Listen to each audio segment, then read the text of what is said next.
শরীরটা একদম ভালো নেই।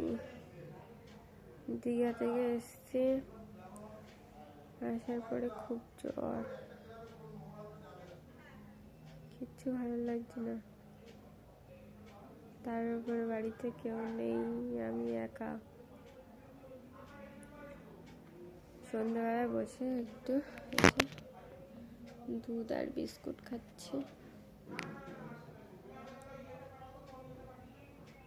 রান্না করতেও ইচ্ছা করছে না, খেতে ইচ্ছা করছে না, ওষুধ খেতে ইচ্ছা করছে না,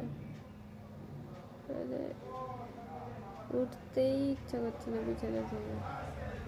তাও জোর করে দুপুরবেলা ভাত রান্না করেছিলাম, খেয়েছি। সন্ধ্যাবেলায় বসে এখন একটু দুধ বিস্কুট খাচ্ছি। ওষুধ খেয়েছি নিজে নিজে, কালকে সারা রাত ঘুমোতে পারিনি জ্বরে।